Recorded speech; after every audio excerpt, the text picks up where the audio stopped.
Alrighty, good morning, neighbors. Good morning, neighbors. One more time, just for good luck. Good morning, neighbors, and welcome to the Paul Breakfast Show on Paul 102 Digital. It is the 10th day of October 2023.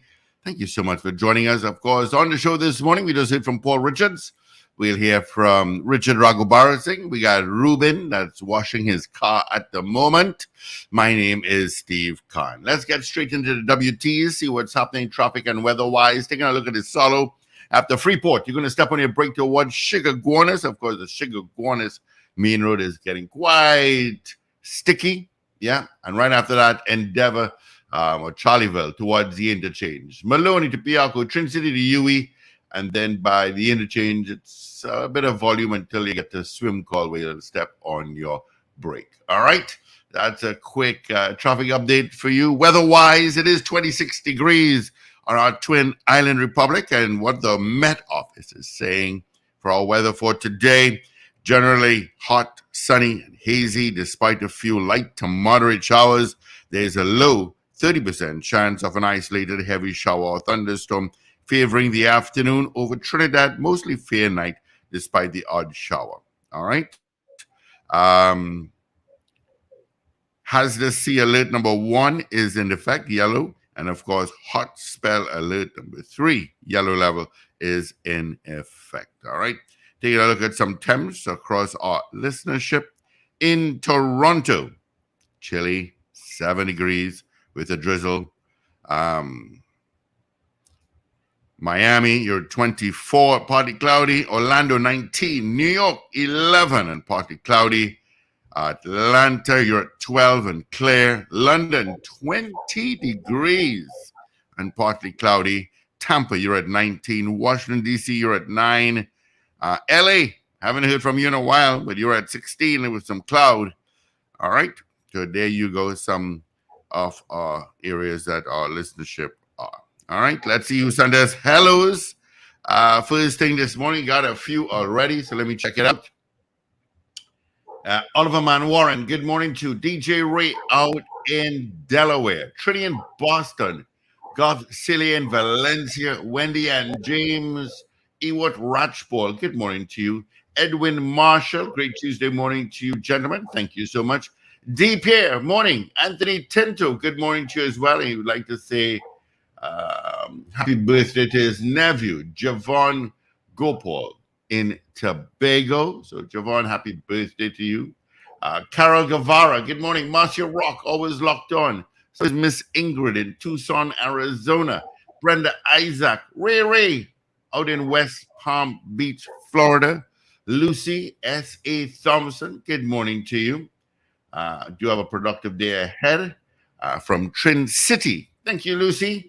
Paula Furman, good morning to you as well. Thank you so much for hitting up some message on YouTube and on Facebook. Thank you so much. Let's say good morning, good out to the man in blue. I say good morning, Paul Richard. Good morning, everyone. Morning, pal. How you doing? Better. Yeah, not too much jet lag. Yeah, kind of recovered now. Oh, that's good. And how is thy loved one across by you, your mummy? She's doing well. Lovely. When she's giving trouble, she's well.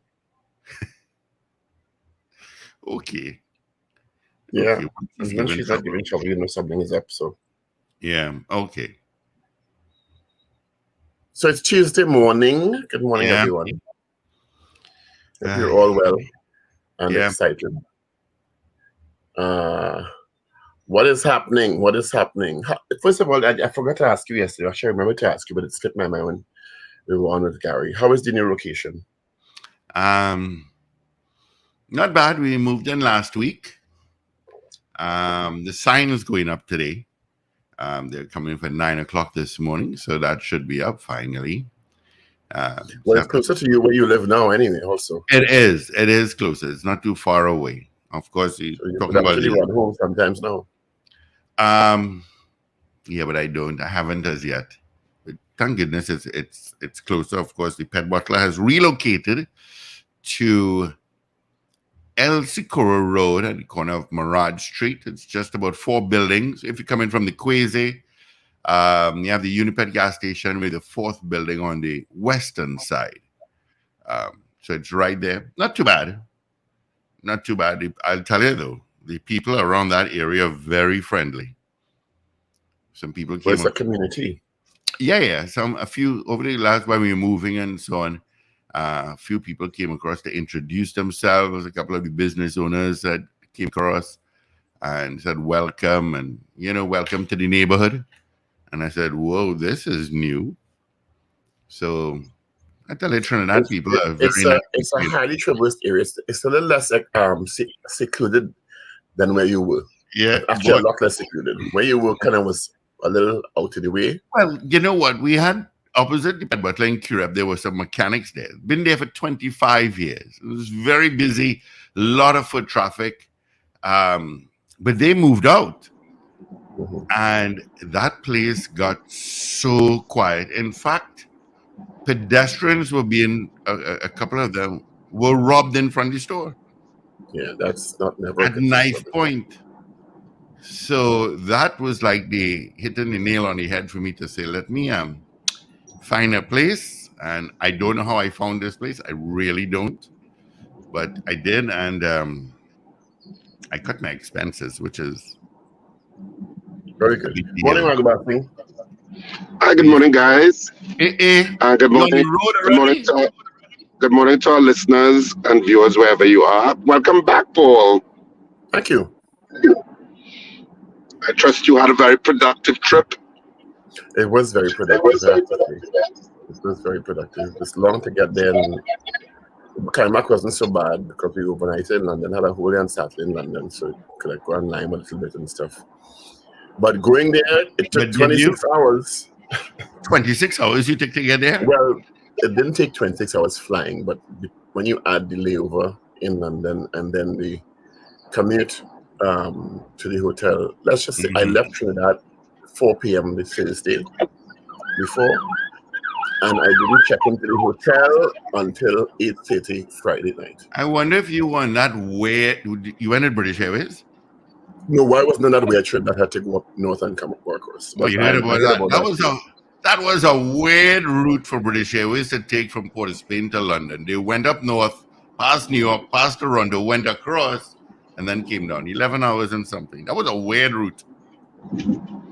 Because they were having mechanical problems. Because they were having mechanical problems?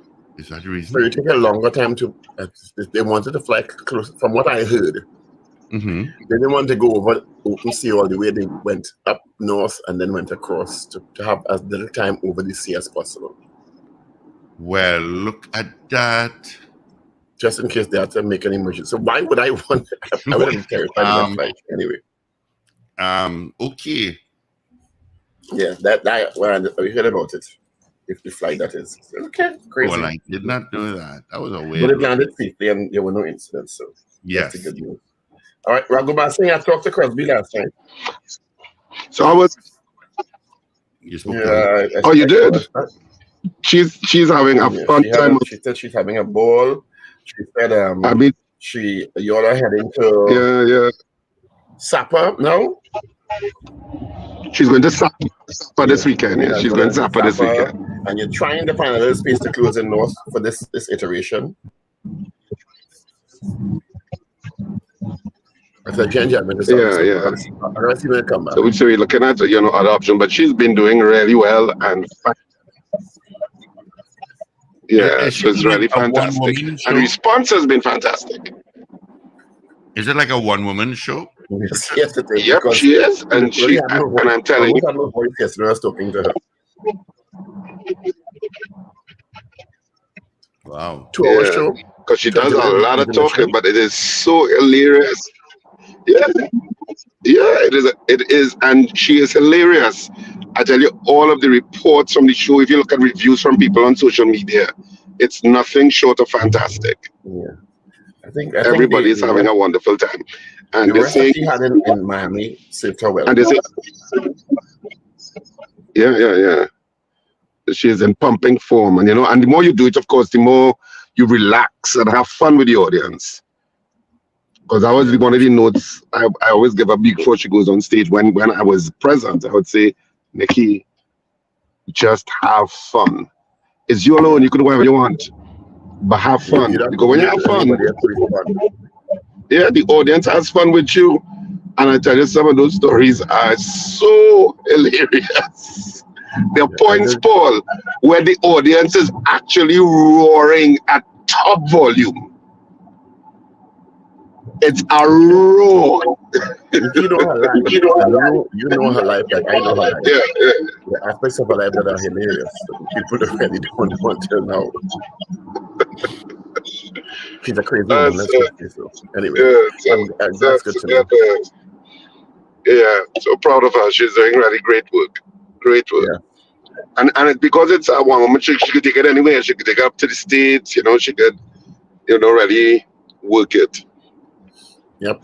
So it's great fun she's having. How was Ghana? Ghana was very good. Very good. Very interesting, very enlightening, very eye-opening. If you listen to the Western accounts of Africa, you will not know Africa. Let's just say so.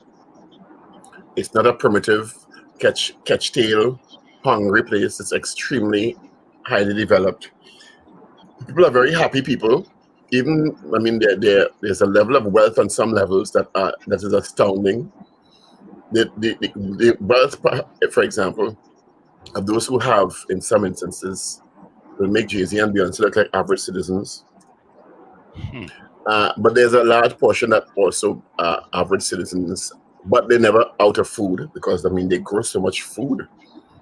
They just grow so much food, and the food, the produce is so, I don't know if it must be the soil from the motherland, because everything big like your arm and your leg. The yam, the plantain, the everything. And the food is very similar to what we have here. Because of course a lot of us our ancestors came from there. So they do a lot of stews, highly seasoned, but not overly. Well, I like highly seasoned food, but not overly peppery, and very interesting. If you stand too long, they'll stew you. Nice. But the art and the craft and the jewelry and the textiles out of this world. Their creativity is amazing. And you should see the National Theatre Center in the middle of Accra. This beautifully designed huge building, because they are a people that value art, craft, theater, elders. So their value system is very different to what you see when I say art and craft in its widest forms, from making sculpture and textiles to performance art. They really value culture. So very interesting. Were they very familiar? Was the average citizen that you would have interfaced with, if you did, I don't know if you did, were they familiar with the Caribbean, and were they familiar with Trinidad and Tobago in particular? Because a lot of people are familiar with Jamaica. We always, when we go to these trips, we have these lapel flags, right? Trinidad and Tobago lapel flags. Assuming if you wear a t-shirt or a polo, you could put on it, and every time they see the flag, they know the flag. You're from Trinidad and Tobago, just like that. So they're aware of the Caribbean, yes, and they're aware of, more specifically, yes, Trinidad and Tobago. Because from the time they see the flag, they know where you're from. You didn't have to tell them. Oh, okay, cool. Yeah, and they would say, well, welcome home, because you originally came from here. Yeah. One guy told me, he said, yes, I said, yes, I'm your black brother. He said, no, you're not black. You're mixed. You're black. So they make a distinction between African and you. You understand? Because they're very proud of the Africanness. They say, okay, well, yeah, you're my brother. Part of you originally came from me, but you're not black. You're mixed. I say, well, no, I am black. No, you're not. So, these distinctions people make. Yep. Never a dull moment. But it's really, really extremely interesting.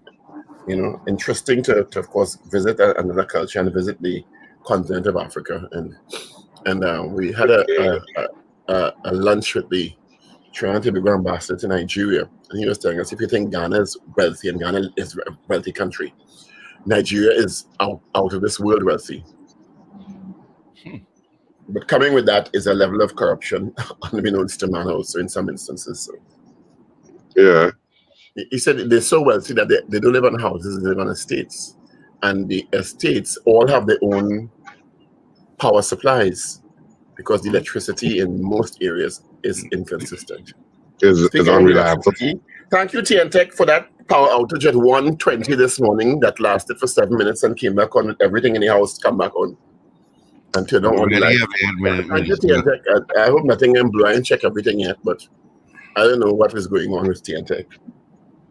Yeah, you get up in the morning and you know stuff is off. But how I know is sometimes the internet is disrupted because Flow was out yesterday for a while. B-Mobile is still out. But Flow was out. I mean, I don't know what B-Mobile. It was so funny what Ruben put in that post. Yes. I laughed and I laughed and I laughed. Ruben, that was so funny after the B-Mobile advisory. Oh my God. I read it for some people and they were laughing. Somewhere something happened to somebody, but we don't know. It wasn't specific at all. But yeah, you just get the AC goes off, I will get up. Yeah, me too. So it's like, okay, TNTech. So then, okay, I say, okay. And then 7 minutes later, everything. I said, what is going on with TNTech? Yeah.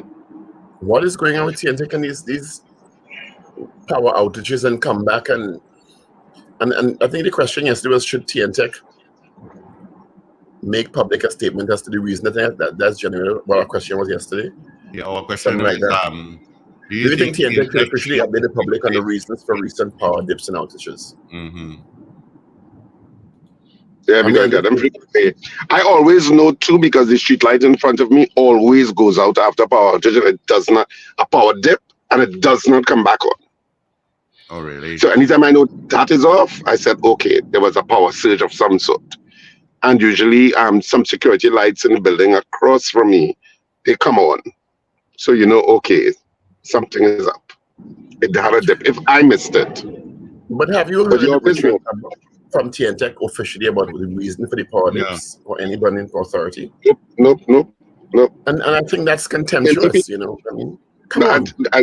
They probably put it as part of the usual norm in TNTech. That's what I suppose they look at it. Interrupted power supply is normal. Can be classified as normal in any way. Those dips, to them it's must be normal. Is it now happening? That's why people have surge protectors all over the house. I think something is wrong with the fact that we could just accept that is normal. That can be normal. That can be considered normal to me. No, it shouldn't be. Remember when I told you my friend lost 2 television sets because they were in the area and they didn't inform them and they were taking on and off the electricity. And when he called for compensation, they said, well, he was renting at the time. And they told him, was the house wired and inspected and all that crap. That's how the default excuse, have you been inspected in the last 5 years as required? Yeah, and of course he's a tenant. Yeah, and if you're renting, you have no control over that, and that is TNTech's default. Get out a jail card every time somebody makes a claim for damage. And it's disgusting. Absolutely disgusting. Yeah, and it's bordering on abusive, quite frankly, to the clientele. Because TNTech is the only legal provider of electricity, and if you can't do it properly, open the market for somebody else. I'm sorry, but to be fair, this wave of disruptions and dips and outages is unusual because, to me, other people may have different experiences. TNTech has been pretty stable over the last couple of years. Yes. So that's what I'm saying. It's unusual, and if it's unusual, make a statement. I don't know how unusual it is not. Whatever, different people may have different experiences, but to me, I have never experienced this kind of level of consistent outages and dips. So just give us the reason for it. But I mean, come on. But information. I don't know. Take a quick few calls. Steve, and see if people find that unusual. All right, call us. Are you experiencing dips that you think are unusual, or you just think it's tea and tech? Yeah. Well, it is tea and tech, but is it unusual? Just tea and tech? To see what people are experiencing. Yeah. 222 talk 222-8255 612-8255. If you're not America, this will apply to you. Yeah. You remember Nope. as well that tea and tech said we're high usage, mainly because of air conditioned units. Okay, with high usage, what is it that you can't maintain the present load? Tell us that. Okay, usage is increased because they're experiencing high temperatures and people are using AC more. So we're rationing. But I don't know that a 7-minute dip I experienced 120 this morning is going to help anybody. Yeah. Is it that you're rationing? Lots of calls coming through. Good morning. Where are you calling from? Good morning. I am Mrs. R here. Definitely, it's unusual in my other house, not when I'm in Arima. So, yes. All right. In your other house. Morning, Mrs. R. Good morning. Good morning, gentlemen. I call it from the Cooperatives area, and it is very unusual. Yesterday, even on Saturday, we had a couple right into Sunday morning. Even for the past last week, it is very unusual. Thanks. All right. Thank you. Yeah.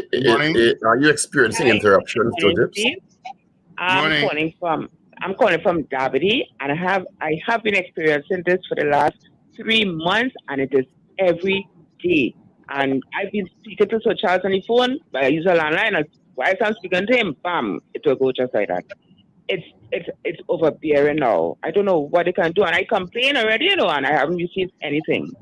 So I am really disgusted with them, and I do a business where I need my electricity here. So you know what's going on. Stevie, we could call Mr. Ramsuk. Later on this morning, Kelvin Ramsuk, he's still the general manager of TNTech. As far as I know. Yeah. Maybe we could call him later on this morning to get an update. Good morning. Good morning. Good morning, guys. Morning. Calling from El Dorado. Unusually, it's not really unusual. That happened in a long time, right? It just getting worse. How many times a week does power go in El Dorado? It doesn't go. It just keeps dipping. Yeah, that's dangerous.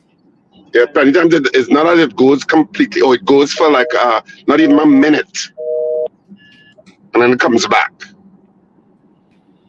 So sometimes when you get an outage, you're like, but is this going to be a long one or a short one? And then it comes back on.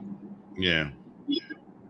Morning. Good morning. Morning. I'm a little survey on my own here, but anyone having a similar problem with the phone line where it just dropping your call just like that? That's been happening for years. Well, I am married, and then for sometime you had a phone call and then the call just get distorted, like somebody on a radio on the other end, a distorted radio on the other end. Where say we'll be like, yeah, but we're talking about TNTech. But that's when they're recording your call. Yeah. Well, I ain't know about that, but that's the center of recording your call. Yeah, they're monitoring you. They're monitoring you. That's when they're monitoring you. All right then. And you have to call going hello. It means the press record. Of course, I don't have B-Mobile come up yet. They had an issue. Yes, you could have called B-Mobile to B-Mobile, but if you want to cross to B-Mobile to Digicel or whatever, you couldn't get through. People still do regular lines. You mean people don't only use WhatsApp now? No. I find most people call me on WhatsApp now. Me too. I actually trained myself 2 years ago to primarily use WhatsApp unless I have to. Otherwise, yeah, most people call me on WhatsApp. I mean, you'll get the business calls maybe coming in, a company calling you, yeah. But most of your friends call you on WhatsApp. Good morning. Yes, sir. Morning, everybody. Morning. Hey, that dip thing going on a good little while now, because I lost a air conditioned board through that. So I don't know what going on with TNTech for the longest while. The current dip, come up, beep, it come back on. Dip. And sometimes 5 times within a half hour. So I really don't know what causes nothing with Tiantec. And I call this radio program already and I talk about that already. I tell Tiantec get your everything in order because only blowing people appliances. I have to buy surge protectors and put on all my appliances there. Fridge, TVs, everything. AC, water pump too. The smarter water pump. The smarter water pump and it burned my board in my water pump. So, Tiantec, get everything right, please. Thank you very much. Before I forget, let me say good morning to the lady. I went up to campus yesterday to get some ITC sorted for some classes I'm teaching. And this lady walked into an office and said, "Oh my God, I listen to you every morning." So I think her name is Gail. Good morning to Gail. She says she's getting ready for work every morning. I think it's Gail. If it's not, Beverly will advise me. Good morning and thanks for locking on. She said you all have her ruling and she said to tell you all good morning. Rolling. Good morning, Gail. I want to say, it was remiss of me to not say thank you to all of the people who came to the play in San Fernando over the weekend at Naparima Bowl. Bacchanal Bubble and Bad Behavior. I mean, we had fun. That play, it goes a mile a minute sometimes, I tell you. Because the action is so fast-paced at certain points with all of the confusion going on. So we now head to Cipriani College this weekend. And of course, all outlets have tickets for Cipriani College this weekend for Bacchanal Bubble and Bad Behavior. So Saturday at 8:30 and Sunday at 6:30. And correspondingly, Nikki Crosby, 50ish, and Hot AF goes to Sapa. Also on Saturday, 8:30 and Sunday at 6:30. So we kind of switch places, except she's not going to Naparima Bowl. And Naparima Bowl had a problem with AC. So they had these big swamp coolers in that make a lot of noise. So I know some people would not enjoy the best experience in terms of hearing us clearly sometimes. So we had to be mic'd this Sunday. But yes, but the audiences had fun. Oh God, people came out. I mean, there was lines and lines and lines of people. It was so much fun. That play is so much fun. I tell you, you're always in danger of actors laughing on stage because they're laughing at something that's going on stage. So look out for us, East and West and Central Trinidad. We're now in Cipriani College this weekend. And Nikki Crosby is coming to South in Sapa. End of ad. Did you look at the budget debate that took place yesterday? Minister of National Security, Cheryl Hines. Oh, I think that could be up.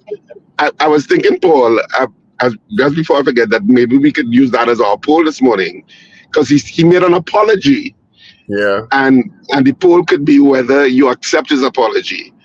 But he apologized on behalf of the criminal element to the population of the country. Apologizing basically as guests for the amount of crime. So that could be our poll. That's a suggested poll. Do you accept his apology? Yeah. Do you accept his apology? Talk about CCTV cameras. So this is a real bugbear of mine. Yeah? And every time I hear hear politicians make these kinds of statements, and I'll read a statement from the Express this morning, and I'll quote from Mr. Hines. With respect to CCTV cameras, Hines said 5 areas in the Port of Spain division will have cameras by the end of this week. From October 16th, cameras will be installed at a rate of 75 of them per day across the place. We are focused on professionalizing and improving technology in our crime-fighting platforms. We are confident, and we want the criminals to know we are getting stronger and better, and that we're coming to get you, end quote. Now, is it just me? Or every time there's a budget, we're going to do it? It coming this week. Expect it next month. Is it me? No. I can't understand that. Why? Given the clear understanding that in the last at least 5 budgets, we've been hearing about this CCTV camera network across the country with so many, I think it's over 50% down, not maintained. And now you're coming to tell us about the installation of cameras by next week. from October 16th, cameras installed at a rate of 75 per day. Really? To coincide with a budget presentation? Why is this not trying to be diplomatic? No. Trying to be civilized. Why is this not BS? Budget BS. That we are supposed to believe that it is always coincidental with the presentation of a budget, that we are told X is coming, Y is coming, Z is coming, when crime is an ongoing issue in the country. Why is it? How? Make it make sense to me. Or maybe I'm just overreacting. No, I don't think you're overreacting, because it's one of those things that crop up from time to time in every budget. And it's like, is this, I suppose it comes back to the whole issue of implementation and what's going on. For example, I was in Castro's last night, just having a couple of beers with some friends who I hadn't seen for a while, because I don't go out much.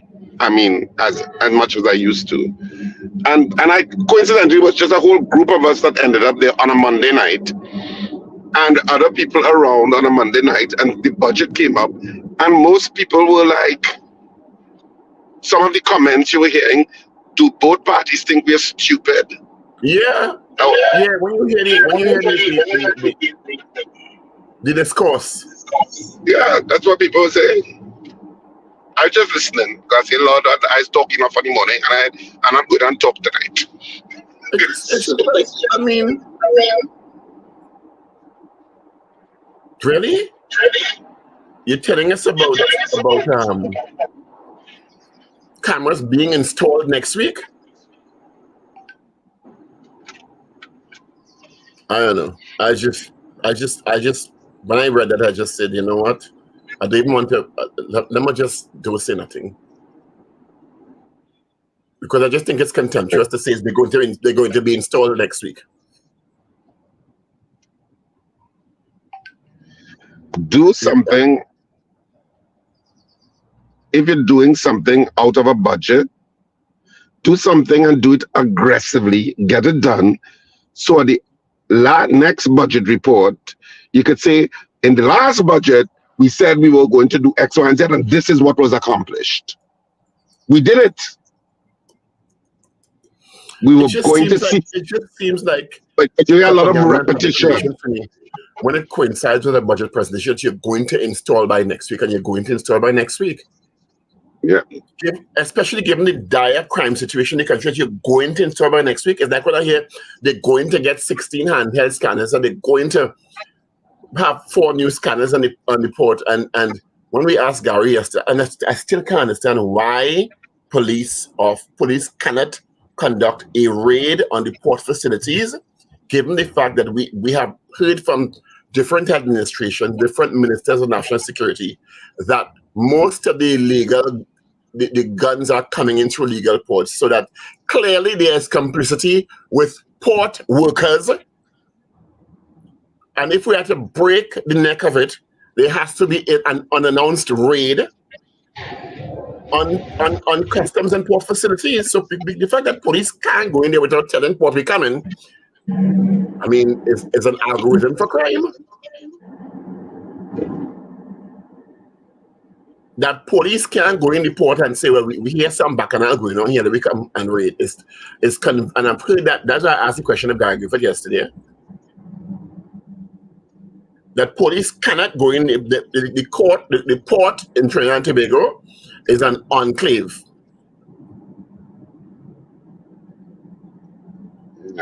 Police can go everywhere but on the port. Is really? And we know the port for years, for decades in this country, since we little children, we know the port corrupt. Or customs, I should say, corrupt. But the police can't go in the just of their own volition. They have to get permission.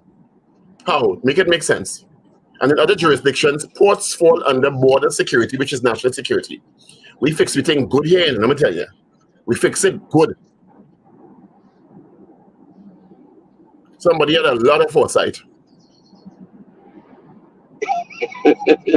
Yeah, somebody had a lot of foresight decades ago saying, no, let me put port under enclave by itself so that nobody can come in here without permission. And when they come in, we can know we can fix your mix so that nobody can catch nothing. I do understand that. Yeah.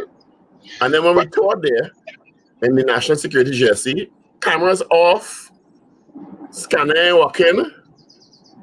Let me tell you, it's an algorithm. They have it perfect. Or you take win.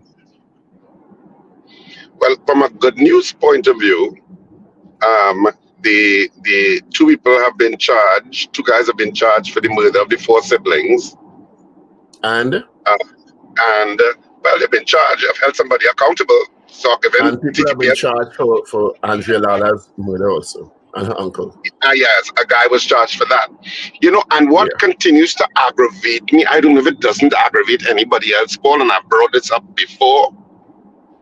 When you see the houses that these citizens of Trinidad and Tobago are living in, it is shameful. It is absolutely shameful on all governments, all that have ruled us since 1962, that in 2023, you could still have citizens of Trinidad and Tobago living in those kind of conditions. It is shameful. Absolutely shameful. It drives me crazy when they go to these houses and you see the kind of ridiculousness that people living in. I don't know if it upsets anybody else, but it upsets me. Because we have had too much money since 1962 as a country of 1.4 million people, which we are in since primary school, we are 1.4 million. Well, I think one of the commentators in the last couple of years, we spent almost $500 billion. No, it's ridiculous. It upsets me terribly. Like that, I feel we need to take like $1 billion from the Heritage Fund, which is like nearly 7 billion TT, and say we just building houses. Just build. I wouldn't be against that. You understand? And get people into proper standard of living. Come on. Anyway, do you have papers? Shame on you all. Shame on you all. All right, I finished with my rant. Yes, I have papers. Yes, I do. Go ahead, please. Daily Express, Heinz hurt. That's the headline. Minister said it's pained him to see video of woman dragged on city street. Apologizes to all victims of crime. Defamation case begins. Munilal versus Rowley. That's also on in the front page and insert photos of both men heading to court. On the back page of the Daily Express, going for broke, Soca Warriors target full points against Guatemala. So that's the front and the back page of the Daily Express. I'll now go on to the Newsday. The Newsday today.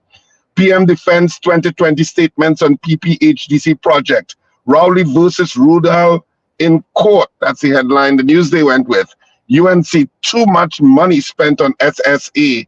And of course, the main pictures of the war zone that's going on in Israel, which we haven't touched on this morning. But that story zoomed past Ukraine and Russia. Yes?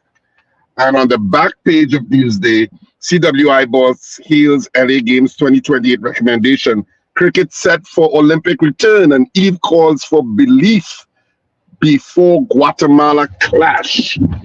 Moving on to the Trinidad and Tobago Guardian for today. The front page of the Trinidad and Tobago Guardian. Trini student flees Israel. And of course, the front page of the Guardian is photos from that ongoing war in Israel, between Israel and Hamas. Government helps her with evacuation. Another national stays despite Gaza attacks. I saw that interview with that other national who was originally from Digo. It's a woman, middle-aged woman, and she was, very emotional in the interview. I saw that last night. They interviewed her. Yeah. Neighbor in court for 13-year-old girl's murder. The neighbor in court. On the back page of The Guardian, Eve recalls Jones. Powder Guild Charles also make return to Soca Warriors squad. So all of that is on the front and the back page of The Guardian. So that's it for our 3 dailies this morning, which I've done in rapid style. You did indeed. Also in news, there was a robbery at Jade Monkey yesterday morning at 4:30. And 3 men entered to rob the place. And when they have to close at that hour? Well, I have no idea. I don't know people lying on a Sunday night. At 4:30 in the morning? Yeah, I don't know.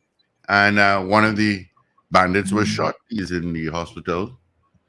Also in the news in Grandy over the weekend, a gentleman went to the back tires of his truck and the tire exploded and killed him. I'll be very careful.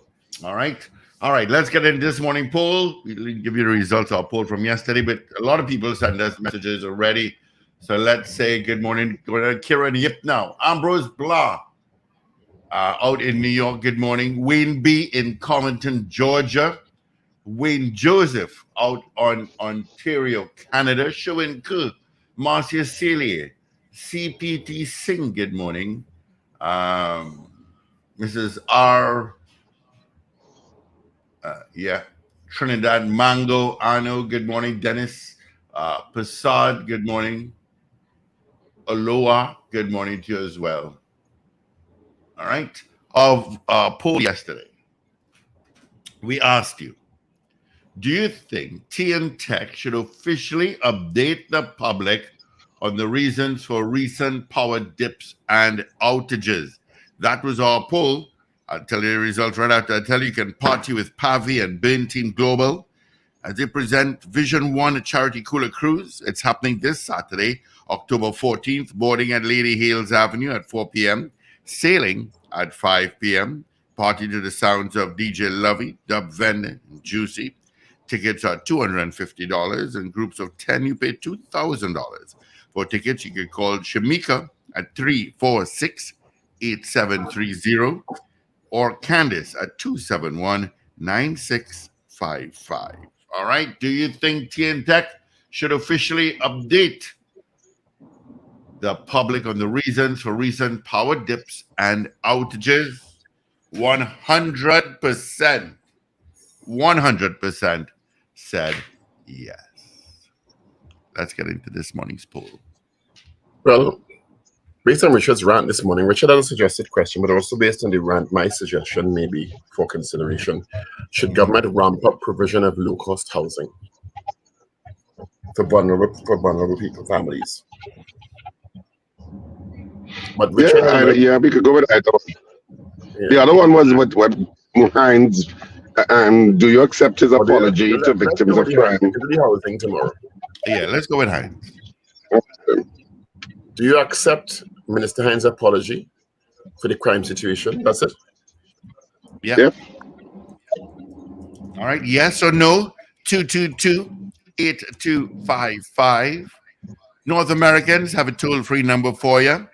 866-525-1099. Of course, on YouTube and on Facebook, you can send us a message, yes or no. We also like to know where you are listening to us from. All right. Do you accept Minister Hines' apology to the crime situation, to TNT for the crime situation? Yes or no? That's our poll. Yep. Can you record the votes, please, Steve?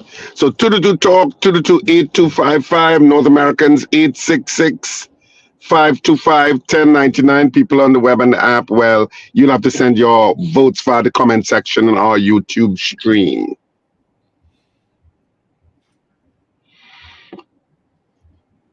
So you heard our poll this morning. Mm-hmm. Do you accept Minister Hines' apology to Trinidad and Tobago for the crime situation? That's our poll this morning. You can see it on the YouTube stream itself. All right. He said, I want to apologize to the people of Trinidad and Tobago for those who have lost dear ones, for persons who are traumatized by some of our citizens, and perhaps others in home invasions and rapes and incest. The woman who was dragged on Charlotte Street a few days ago also pained all of our hearts. Madam Speaker, on behalf of those of us who behave in those ways, which kind of jumped out at me. I think he kind of messed up. For those of us who behave in these ways, who choose crime in some cases as a business model, I apologize to the rest of us and give you, the nation, the assurance that as Minister of National Security, we will continue to put up the walls, put up defenses, and fight like hell to protect you from that. End quote. So do you accept Mr. Hines' apology? Yeah. Yes or no? That's our poll this morning. So 222 talk, 222-8255, North Americans 866-525-1099. Absolute. All right. Wayne Joseph says yes. 1868 before 222 talk. Street Talk out in London says yes. Marval on the road, it's no or yes. Guy Small, no. Winston Jones, yes to the poll. Ish out in Malik says no. Slick Money Grip says yes. Julia S. Batiste says no. Gloria Gray, no. What says you, caller? Richard Agubasi and Paul. I want to make one statement. I want to say the port down Cuba and in the airport, they're not shipping nothing to those ports. So everything in Port of Spain port, and they have a big backlog going on with people goods. So people make sure or they know what's going on. No, I will explain that to you after I get some inside information on that. I get some information too. That drugs and things going to them 2 ports long the way. So they said everything so. No, that apology waste of time. Yes or no? No apology. No apology. All right. Thanks, Mr. Patrick. You know, as he said that, I received a $5 package from St. Kitts last week. A $5 package. Just to check something out. Charges to bring that in here, $400. Good morning, 400. I was 400. Yeah. Oh, good morning, caller. Good morning, gentlemen. I have a bone to pick with Paul, eh? All right. You have to get permission next time to leave here. My answer is no. I'll call back in the next hour. you forget I was the outside man. Me husband, you're the outside man. I don't get no permission. You have to get permission. That's all like that's all like a soca, so outside man don't need permission. Exactly. No, it's not the husband, it's the outside man. Slick Money Grip says yes. I have the same rules as your husband, Zena. Julia S. Batiste says no. Gloria says no. You read that already? Yes. Pearl Candace says no. Keegan Barrett says no. Nadia Rees Eldorado, hello Nadia, says no. Thank you. Maraval on the road saying no. Showin Kerr says no. Beauty Culture, good morning. Your vote would be all right. 222-8255. Toll free North Americans.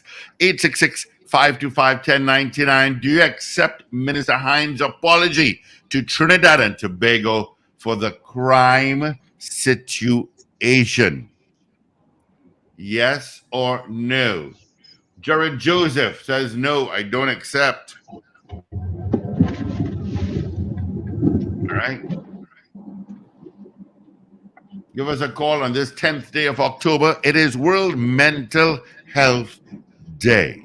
Just thought you should know that.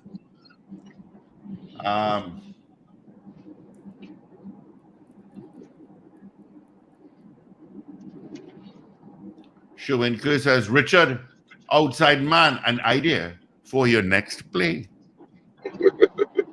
There you go. There's not a bad day back today. Not a bad name, outside man. Good morning, caller.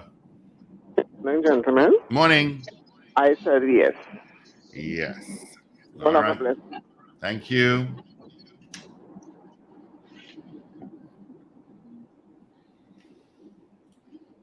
$76 days to Christmas. Just saying.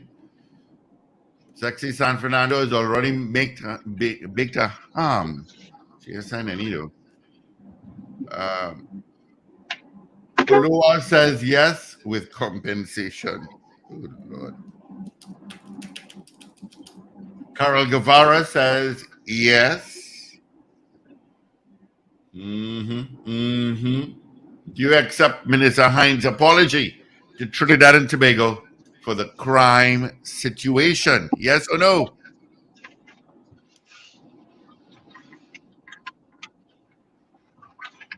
That's our poll.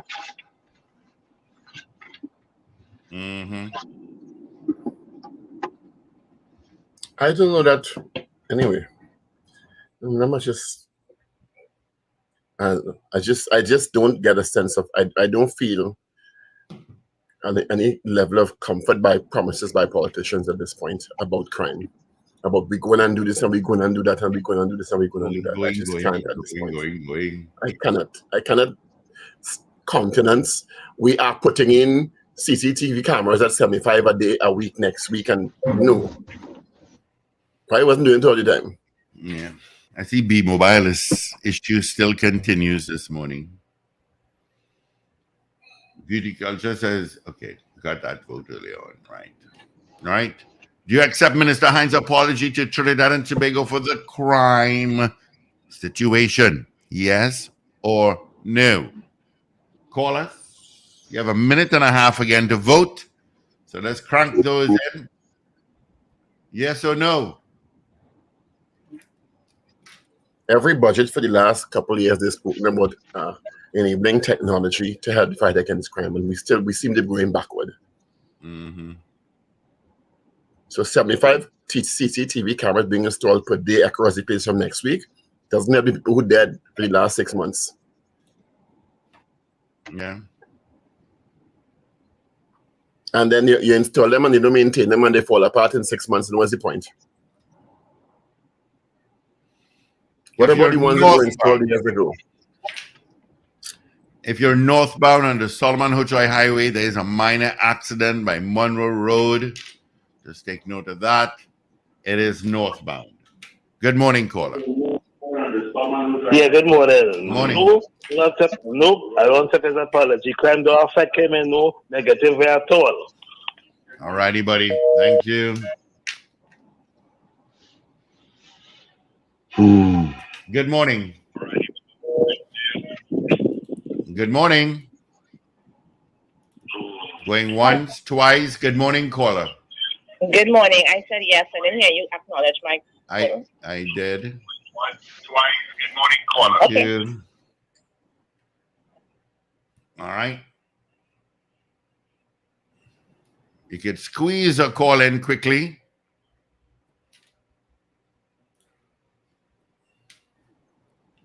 Oh, Beauty Culture says no. Ron M says no.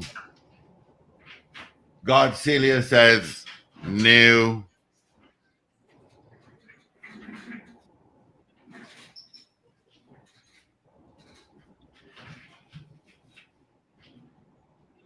So we're still taking your votes as we head towards the 7 o'clock news. Yeah, we're getting into it now because AV is in for our 7 o'clock major news on this, the 10th day of October. Let's say happy birthday going out to Sankofa. Let's say happy birthday going out to Michael Cherry, celebrated his birthday today. And of course, my good friend Shelly Das, celebrating her birthday today. So happy birthday to you, Shelly. All the best to you. Let's get into our 7 o'clock major news. AV is in. This is your news bulletin from Power 102 Digital. National Security Minister Fitzgerald Hines apologizes to the people of TNT and those who've suffered from the crime onslaught. 90 persons have been charged with murders for the year thus far. 2 men remanded for Peterkin siblings' murders and 4 vehicles damaged by concrete which fell on them at Building East Shalford Court on Sunday. Details in a moment.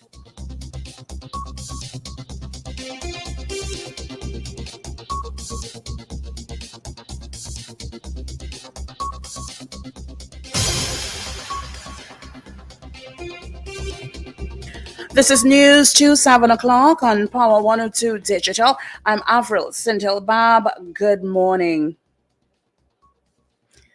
National Security Minister Fitzgerald Hines has apologized to the people of TNT and those who've suffered from the crime onslaught and assured that government will continue to fight like hell to protect the public from criminal elements. He gave the assurance during his contributions yesterday during the 2024 budget debate in Parliament. He warned criminals that they are getting stronger and better and coming to get them. Hines said the budget, in which national security received $6.912 billion, was a people's budget and a crime-fighting approach made simple. He said government thrusts on the problem demonstrates its cohesive and coherent public health approach to citizen safety and security. Detailing causes of TNT's crime, Hines listed threats the ministry recognizes TNT is confronted with: narco trafficking, small arms and light weapons trafficking, irregular migration or human trafficking, terrorism, cyber attacks, climate change, and global health pandemics. He said threats are predominantly coming from outside of Trinidad and Tobago. He also said that the small arms and light weapons problem is predominantly from the U.S. and people trafficked to TNT are usually from South America, citing the threats and information that there are about 32,000 firearms around. Hines said the same transnational organized criminal networks that do guns also do human trafficking and drugs. 90 persons have been charged with murders so far this year. Minister of National Security Fitzgerald Hines made that revelation in Parliament yesterday. The number of homicides to date in 2023 is 458. 82 of those have been solved. In addition to murders, there have been 572 woundings and shootings with the use of firearms in 2023. Last year, the murder figure was 602. Minister Hines said there has also been an increase in incidents of rapes, incest, and other sexual offenses, as well as fraud offenses. In terms of guns retrieved so far by the police service, the number is 521, Minister Hines told the Parliament yesterday. The total number of murders solved in 2023 so far is 85. 63 of them, as I just said, committed in 2023, 22 in previous years combined, and 90 persons have been charged for murder in 2023. We've seen, in addition to the murders so far for the year to date, 572 woundings and shootings with the use of firearms, of course, for the most part. The Parliament was also told the fire service is also getting support from the government, with breathing apparatus being provided to all stations, and 2 water rescue vessels have been acquired. You hear a lot about breathing apparatus. I'm now able to tell you all fire stations are outfitted with breathing apparatus, and we have even imported a breathing apparatus trailer to carry them around, and we are confident that we can, while we procure even more, respond to our fire service office personnel who would need them to go in there and fight fires. We have just acquired 2 water rescue vessels. We have these party boats up and down the place every night, and you wonder sometimes what will happen if something break out there. Well, the fire service has prepared itself to be able to treat with them with 2 water rescue vessels, Madam Speaker. And we have just commissioned as well a mobile water system, which would allow us to draw water apart from what the tenders will bring. This system will allow us to draw water from any open source. 2 Guanapo men were remanded into custody when they appeared before an Arima magistrate to face charges of murder, shooting with intent, and possession of firearms yesterday. 24-year-old Jodel Noel and 22-year-old Jelani Rivers, both from the Heights of Guanapo, appeared jointly, charged with the murders of 10-year-old Faith Peterkin, 14-year-old Ariana Peterkin, Shane Peterkin and 19-year-old Tiffany Peterkin. They were also charged for shooting with intent in relation to the wounding of 5 others.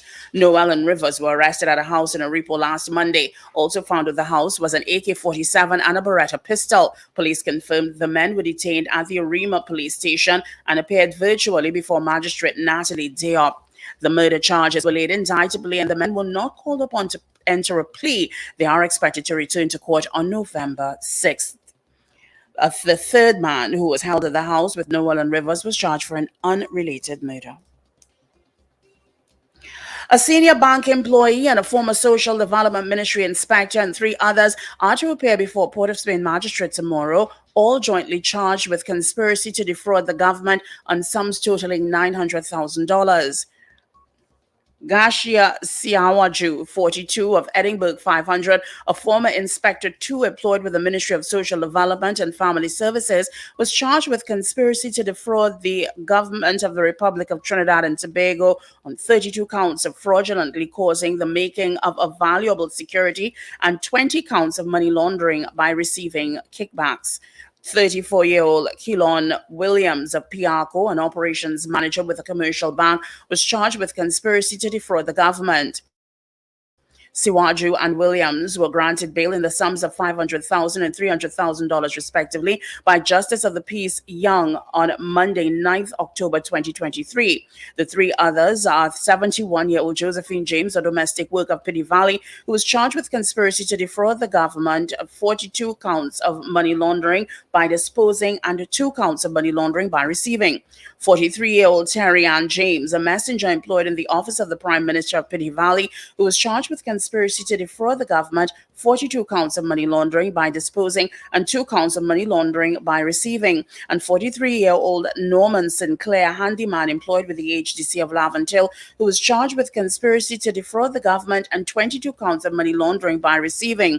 The charges arise from a report made to the fraud squad in January 2020 by senior officers at the Ministry of Social Development and Family Services who detected discrepancies in the payments made or being made to a particular retirement home during the period September 2015 to January 2020. You are listening to news on Power 102 Digital to 7 o'clock. No one was hurt during an incident on Sunday in which pieces of concrete and loose debris fell on top of 4 vehicles from the 5th floor of Building E at Shafford's Court in Port of Spain. The Housing Development Corporation says investigations revealed the concrete slab negatively affected the vehicles to varying degrees, including the doors and windows to some and the backlights, tailgate, and roofs of the others. HDC explains no works were done prior and or recently to contribute to the concrete being dislodged. It says members from the HDC's project management and health and safety teams visited the area, assessed the site, and held discussions with those adversely affected. The HDC is currently working with residents and the management company at Shafford Court to bring aid to the community. It will meet with affected residents within 1 week to ensure a concerted effort is made to rectify the issue. Well, finally, here's weather news for the period today until midnight. Trinidad and Tobago generally hot, sunny, and hazy, despite a few light to moderate showers. There's a low chance of an isolated heavy shower or thunderstorm favoring the afternoon over Trinidad. Mostly fair night despite the odd shower. Gusts and street or flash flooding possible in the event of a heavy downpour. There are 2 yellow level alerts in effect, 1 for high seas and 1 for hot spells. Look out for a forecast maximum temperature of 33 degrees Celsius, both at Piarco International Airport at Crown Point, Tobago. It's 27 degrees presently at Piarco and 29 at Crown Point. Recapping your headlines to 7 o'clock, National Security Minister Fitzgerald Hines apologizes to the people of TNT and those who've suffered from the crime onslaught. 90 persons have been charged with murders so far for the year. 2 men have been remanded for Peterkin siblings' murders and 4 vehicles damaged by concrete which fell on them at Building E at Shafford's Court on Sunday. I'm Afril Sintil Bab. That was news to 7 o'clock on Power 102 Digital. There's more news coming up in detail at 12 noon today and an update at 8 o'clock this morning. For more details, log on to power102fm.com.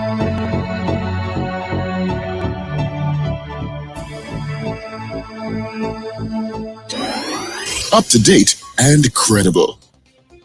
Power 102 Digital.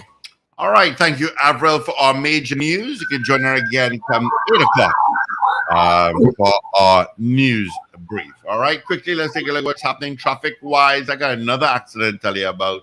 It's by Carlton Field. That's southbound. Minor accident. That should be cleared up pretty quickly. Head down San Fernando. Yeah, you're not as busy as yesterday. No, you're not. Harmony Hall, you've got some traffic. Solo is not too bad. Rivulet Road is heavy going through Freeport towards Sugar Gorness and then Charlieville towards Interchange. Endeavor heading towards Ibis Gardens. Earlier accident. There is an accident. Another one, a minor accident westbound just before the Piarco light. So that's created some backup. Of course, that's going to take you straight up towards UE and then QREP towards Port of Spain. You've got it. I got another accident to tell you about, a minor one. It's westbound, Churchill Roosevelt Highway by El Socorro. Yep. All right. Eastern Main Road is heavy already. Wow. Eastern Main Road is heavier than yesterday. Or the day going on Maraval, heavy. Number 4 or 5 accidents here ready for the day. Insurance companies are going, yay. All right, gentlemen, let's get the results of our morning poll. Hopefully our guest, Mr. Bassam Barrett, will click in shortly. Do you accept Minister Hines' apology to Trinidad and Tobago for the crime situation? That was our poll. And of course, we have the results. We got 30 of you voting already this morning. 19 said no. 11 said yes. All right. Of course, you can continue to vote. I'll give you the final results come tomorrow morning. All right. Of course, Leonard Ipaul said no, so that's 20 votes. All right. So let's welcome our guest. Maybe he can answer our poll question this morning. Do you accept Minister Hines' apology to Trinidad and Tobago regarding the crime situation? Good morning, Mr. Bassam Barrett. Morning, Steve. How are you? I'm very well, thank you. Good morning to all of your listeners on Power 102. Morning, Vasan Barrett. How are you, sir? Oh, I'm Good to very see you. well. I'm very well. How are you? My understanding, a little birdie told me that you should the kind of great work you're doing in Fiji, you should get a passport just now. I don't know about that, but I hear you enjoying the wonderful area called Fiji quite often, and yeah, it's good a for them. wonderful place. A wonderful place, and they're doing a lot of good work linking their tourism sector to their agricultural sector. And it's shocking to know that just shy of 1 million people, there's been no murders in Fiji this year to date. So they're doing something right. Different culture also. Anyway, good to have you on board. I like your background. I see that the mansion is looking, well appointed. Pardon? The mansion is looking well appointed. The large overhead fan,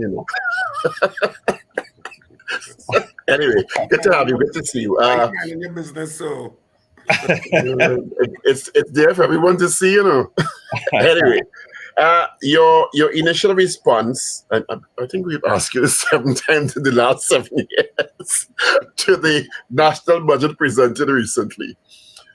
What jumps out at you as positive, and of course we'll explore the other areas. I think I said this on a few occasions, not just this year, but in previous years as well. When you have not just organizations, when you have countries that are fighting for competitive space, economic competitive space, as well as a situation where there's growing inequality in several nations, but we're speaking specifically of Trinidad and Tobago. A budget cannot be just an accounting and a bookkeeping exercise. It really has to be one where you look at the social and the economic priorities of the country, and you reallocate resources accordingly. Obviously, maintaining a level of stability, but also, very importantly, providing for growth and prosperity. That's what a budget in today's world needs to be. And that's what any Minister of Finance worth his salt should be looking to create on an annual basis, but with a longer term horizon, not a yearly horizon. And And he must be able to be measured based on this 5-year, at least minimum term, as far as I'm concerned, but certainly a 10-year term. He must be able to be measured on the progress that he has been making on the promises and the commitments that he's made in the budget in year 1, year 2, year 3, and so on. If you look back at the last 8 budgets that this, is it 8 or 9, I think, that this minister has presented, you would have to have deep faith in this one to believe that anything other than failure, as far as I'm concerned, for the people of Trinidad and Tobago, will amount or will come out of this next year. I don't think, apart from the sycophants on both sides, I don't think that any normal, right-minded, thinking citizen, if you spoke to that person today, will say, you know what, I believe that in a year's time, my life is going to be better off than it is today. And I base that on the fact that for 8 consecutive years, the quality of people's lives have been worse than the year before. Nothing has gotten better. I don't think there's anything in Trinidad and Tobago that we can hand on heart say has gotten better than it was the previous year. So my answer to you is, regardless of what the content of the budget is that the minister has read, ultimately, if it doesn't improve the quality of lives of the citizens of the country, and I'm talking across the board, socially and economically, then it has failed to do its duty. And I see no reason to believe that this budget is going to be any different to any of the last. Even in the context of, you describe them as sycophants, are just his supporters on either side. Why then do we as a country accept it? I think to a large extent, we are a very passive population, Paul. We are not the kind of people who generally will take to the streets as some other populations and citizens would do. And we generally sit back. We like to talk a lot about politics at home, and we will gripe about it, and we'll go to the bars and we'll gripe about it. We'll go to social events, we'll go to funerals, and we'll gripe about it. But very few of us want to actually get involved in doing something about it. To a large extent, a lot of people feel that they're almost helpless to do anything about it, because remember, the politicians to a large extent have attempted to continue to keep the population dumbed down. They've attempted to ensure that the only thing that matters come election time is this whole issue of race, as hidden as it may be, or as not as openly, not as an open issue, but there are undertones all the time about the issues of race. And so therefore, people feel a sense of they're not included in any of the decision making that takes place in Trinidad. In fact, the only opportunity that people have to have their voices heard is at an election time. Very few other times. If you think about a political meeting, how many opportunities will an ordinary citizen going to a political meeting of either party have to voice an opinion that they're not happy about this or they're not happy about that? And the only time you may have conversations with the leader or with the opposition leader is at election time. And even then, it's in a very muted way, because immediately as you voice any criticism, you're shut up and you're moved. But let me take it one step further in the conversation, and I appreciate the direction you're going. So, okay, so I'm dissatisfied with what is governance now. What are my options? Right. Is it that the other side is a better option, or is my life going to improve dramatically? Right, exactly. Is it a case of the options we have are probably not going to change anything? Right. So traditionally, as you know, in Trinidad, what we do is we essentially vote a government out. We don't really vote an opposition. We vote a government out, and it is because we sit back, and as I said, because we don't think that we have a space in which to voice our opinions or how we feel, we generally depend on what's called a loyal opposition to defend us and to voice our opinion. So, for example, Dr. Rowley, to his credit, he did that very well from 2010 to 2015, in that he was very active. The party was very active. They seemed to have a strategy of how they would get into government, but they also had a strategy of alerting the population of a number of issues.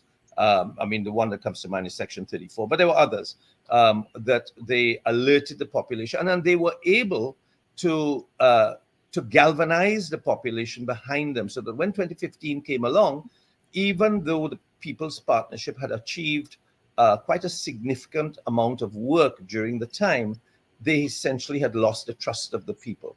That has not happened since 2015 with the existing opposition. And so therefore people feel a sense of helplessness, that they just don't know where to turn. And that's the reason why we just accept it as being our lot in life. And there's a level of pervasive helplessness and hopelessness across Trinidad and Tobago. What do you see do you see anything that's positive in the budget?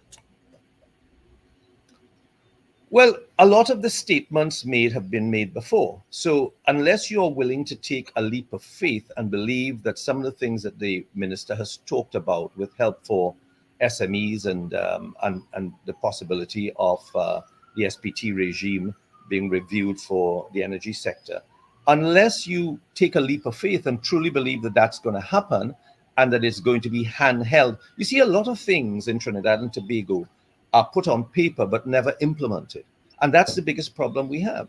And there's some really basic things in all of the sectors, all of the where we have deep-seated problems that is not rocket science to fix it. The problem is we have a huge inability to implement, and of course, no one takes responsibility for failure, and that's the biggest problem we have as a country. Our politicians and our leaders don't take responsibility. Secondly, they don't either hold themselves accountable for failure or for delivery, and the population, by extension, then because of the racial issue, defends their tribe against the other. The other one thief more, this one thief less, or you all didn't do this and we did some of it. So there is this lack of accountability, self-accountability as well, and a lack of taking responsibility for your own actions.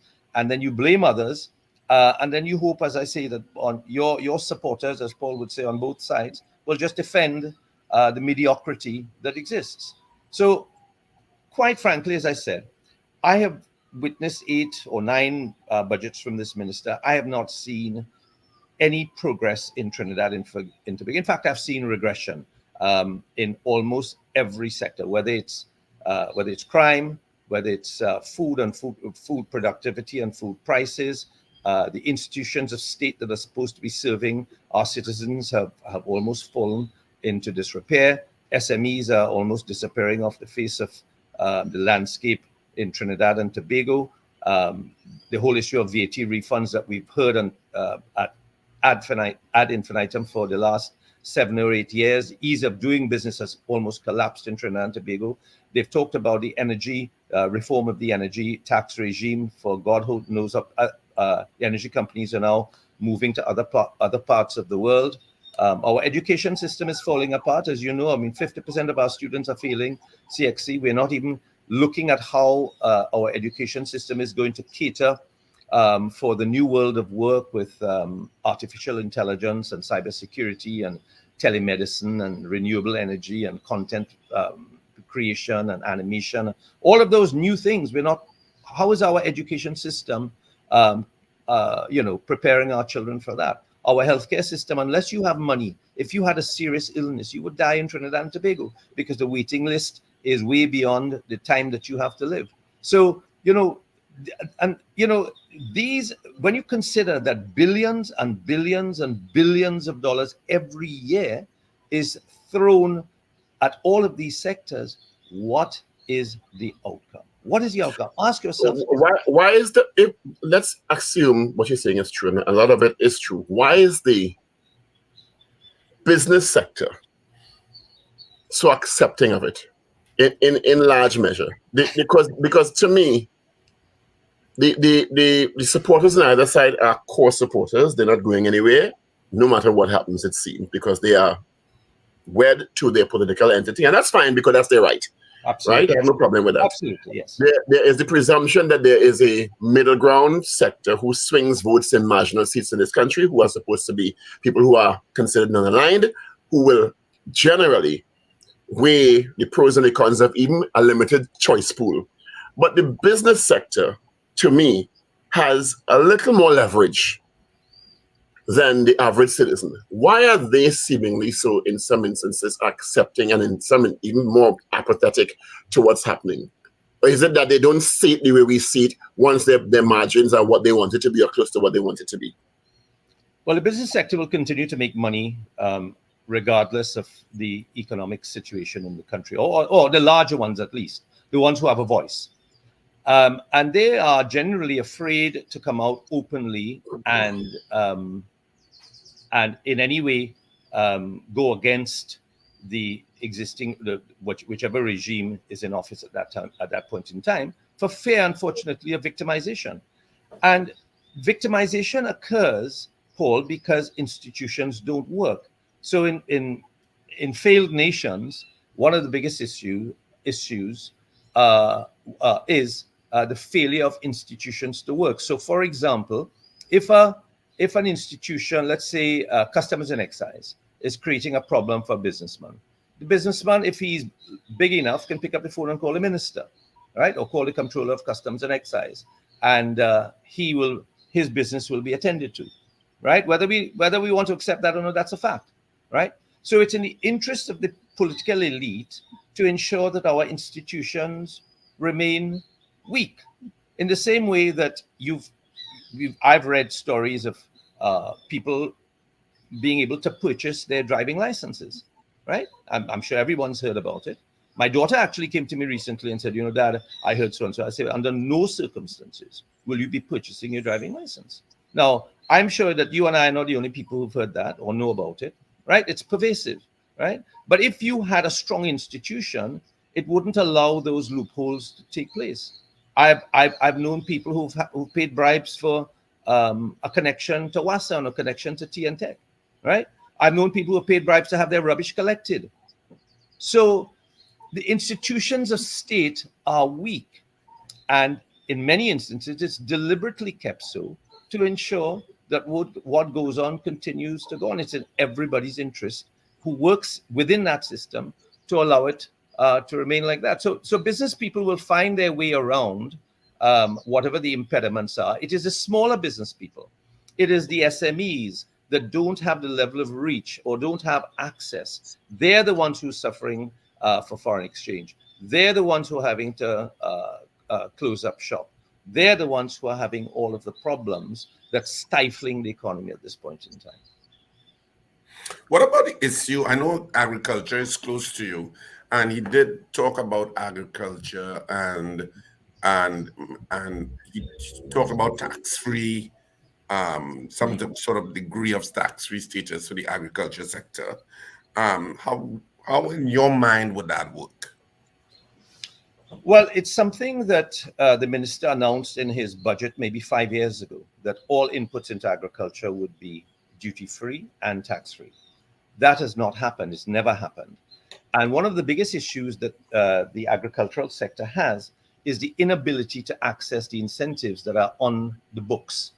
So as an example, there are incentives there for agricultural equipment, whereby if you purchase, let's say, a tractor, for example, you get a significant tax incentive, and there's a contribution by the government to be able to purchase, and the pieces of equipment are actually specified. In many instances, most farmers never ever get access to the funding because there's never any funds available. So the incentive essentially is non-existent. And similarly, unless you can have all of these tax-free incentives on the books, unless they are being implemented and not given as a rebate, for example, which is what government likes to do, give you a rebate, but the rebate never comes, like VAT, then essentially it becomes a disincentive. as opposed to an incentive. So again, in theory, the entire agricultural sector and all of the inputs and all of the fertilizers, all of the equipment that goes into it, once it's legitimate, should be tax-free, and it's a good thing. The bureaucracy involved in making sure it happens and is delivered to the farmers on a timely basis that incentivizes them, that's where the challenges come in. I know he also spoke. I'm trying to just push back my mind to a lot of what he spoke about. I mean, he talked about the energy sector. Just before you go past agriculture, Richard, there's a question, because the incentivization from Minister Imber and the government has been coming for years, but the issues related to land tenure and predial lasting, all those things remain unchecked. So people are less likely, particularly younger people, to get into agriculture. And is it that we are not championing the innovative parts of agriculture enough that we see in other jurisdictions or specialized agricultural pursuits that will yield, as opposed to the large acreage agricultural pursuits that are of 20, 30, 40 years ago? For example, to vertical agriculture. I've seen I saw a TikTok video of a group of 3 young men who have this warehouse where they're pursuing vertical agriculture and doing very, very well, seemingly, with greens, lettuce, etc. But that's an isolated case, given what we need to how we need to ramp up agriculture. Or is it on the other side that the incentive is not there, because the more we grow, the less the merchant class will be able to import through the food import bill, which is already almost $6 billion, and that's a business model. Well, the agricultural sector has deep-seated problems that have existed for a long time. The issues relate to water, either too much or too little. Okay, so one of the solutions that we had implemented in my time at agriculture, we'd built 300 retention ponds in the first instance. So that does 2 things. It retains water, so there's less flooding of the lands during the rainy season. And secondly, of course, it holds water for the periods of drought. So that's not rocket science. All of those ponds have now disappeared. So water, infrastructure, of course, without access roads, you can't get to either plant or to reap. Financing costs, and you touched on it just now, Paul. Without land tenure, you're unable to get financing because you're unable to use your land as collateral. Input costs, and we've just talked about that, which are significantly higher in Trinidad than it is most places. And we know in a lot of countries across the world, they subsidize agriculture. And then you have the issue of gluts in the market. If a farmer produces, or if several farmers produce too much, the price of tomatoes goes down from $10 a pound. If it costs a farmer $6, he has to sell it for maybe $2 because it's too much. And there's no offtake mechanism to ensure that the farmers can produce as much as they want to produce, create a normalized kind of culture where they're custom growing a lot, because they now have to look at what else is, how much is growing in the market by other farmers. There's not enough instantaneous information to allow them to determine that. So in a lot of cases, if they grow too much, then it goes to waste or they lose money. And then, of course, predial lasting, which you talked about, and the security of tenure. And finally, two things. This whole issue of technology. Young people don't want to go and work in backbreaking sun and rain and sun 7 days a week, right? I was in Costa Rica as a guest of the Costa Rican government several years ago, and to look at their agricultural model. They grow 10 times what we do in terms of yield on the same acre of land that we use here. So if we grow 6,000 pounds of tomatoes on an acre of land per year, they grow 60,000. Same acre of land, same quality of land, but they are able to use technology because they understand the physiology of the plant. So they know that a tomato plant is completely different to a bygone plant or a melanjan plant or a cucumber. They know that when a tomato plant requires phosphorus, it's on day 2 or day 3. They know when it needs water. They know when it needs nitrogen. It's But not. we have the longest serving Western Hemisphere Institute of Agriculture at UE. So it's not a blast. They just, yeah. So it is training young people to understand the physiology of the plant and what actually gives you the best yields in the plant. So this is something that if we are serious about agriculture, we have to do a number of things but most importantly, we have to handhold the sector and lead it in the direction we require it to go, as we did with Point Lisas in the 70s, lead it in the direction we want to, and only let go of the hands when we feel that it's irreversible. And only then are we going to be able to grow more food. Only then are we going to get more young people involved in the agricultural sector, because only then would you have a sector that is structured and is actually making money for young people.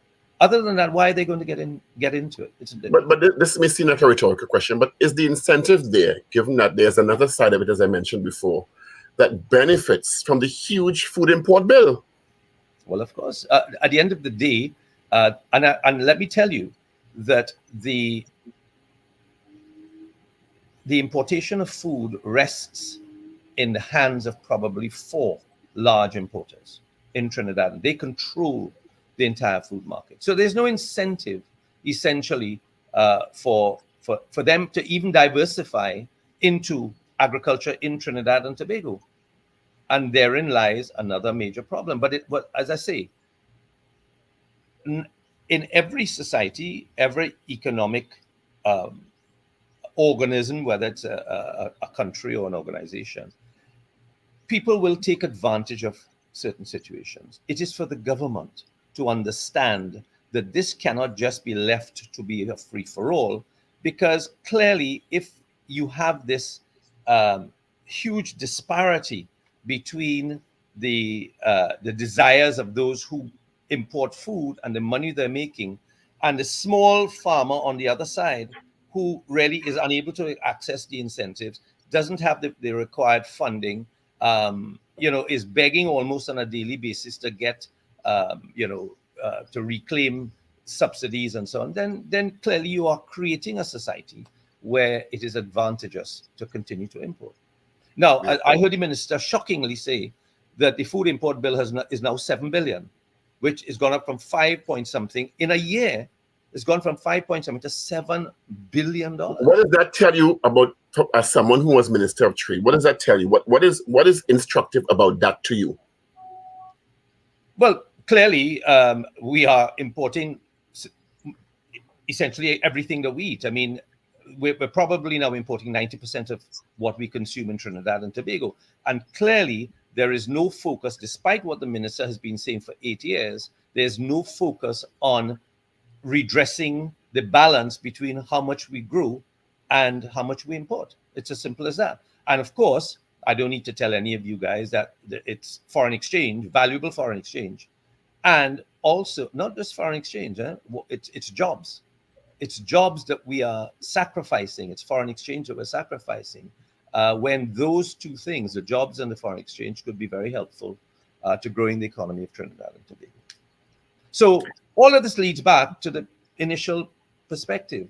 I don't believe that whatever the minister puts on paper is going to be implemented, because his track record has shown that that's not the case. Well, he went through pains to still reiterate that we are still, by and large, an energy economy. And even though he did indicate that the non-energy sector has increased its contribution to GDP and continues to do so, and he did spend part of the budget focusing on the non-energy sector in whatever way, including agriculture, along with other stuff. I wanted to look at the energy sector because, of course, Stuart Young would have lobbied with the Maduro regime with regard to the eventual monetization of the Dragon field, which, of course, is steeped in all sorts of risks, I guess, because you need the U.S. to still be part of it, that the U.S. restricted Venezuela getting cash. So it created certain problems that they had to work around. And of course, you still have the Laurel and Manatee field, which has more natural gas, I believe, than Dragon field. of which Trinidad, I think, has 26% roughly in that field. How does that picture look for you in terms of assessing the energy sector? Because governments have largely said we have become a gas-based economy, and we have obviously stabilized on a certain level with the gas, but it's still much less than we require. Do you think there is some positive news in that somewhere? Well, first of all, let's look at what exists. Our energy sector has been declining now for the last 7 or 8 years. The number of barrels of oil per day is down to about 55,000 barrels per day, which is about 25% below what it was 10 years ago. Our natural gas production is about 40% below what it was 3 or 4 years ago. And in fact, our installed capacity, as you know, is 4.2 billion cubic feet per day. We are currently producing about 2.6. So we're about 40% below what our installed capacity in Point Lisa is. The first question we must ask ourselves is, why is it that our oil and gas sector or production is declining? And one of the reasons clearly is because we have not looked at our tax regime and our incentives to encourage upstream operators to come to Trinidad in the last 8 years, right? So I see that the government has awarded, I think, 3 companies based on bid rounds that took place very recently. We're not sure when drilling is going to start there. But the point is, for 8 or 9 years, we've not extracted anything. And therefore, as a direct result, our energy sector is declining. So that's the first thing. The second thing is the agreement, the cooperation agreement that was signed 2 weeks ago, 3 weeks ago, by the Minister of Energy with the Venezuelans is just that. It's a cooperation agreement. We are not sure of any of the details. I certainly am not. I don't know if it's been revealed. But we don't know when first gas is going to come there. We've heard about both Dragon and Lauren Manatee for what, 15 years? We've been talking about it. Nothing has ever become. We now have a cooperation agreement. Now, you know, a first-year law student will tell you that a cooperation agreement is not a contract. There's no term sheet involved. There's no contractual arrangement as to when we're going to start, what the gas is going to cost, you know, over what period we're going to have this arrangement, how is it going to be paid for if the Americans choose not to acquiesce to allowing this to happen. So there's so many things up in the air. So there's nothing. I mean, yes, it's great to say that we're talking to the Venezuelans, and I think we should be. But the point is, talking isn't good enough in our current circumstances.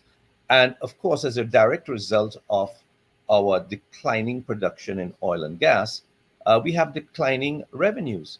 And when you have declining revenues and you've not been able to top it up on the other side by the non-energy sector sufficiently, then you are going to have problems in funding healthcare, education, infrastructure, which is what has happened. So every year for the last 8 years, we've run what's called deficit budgets.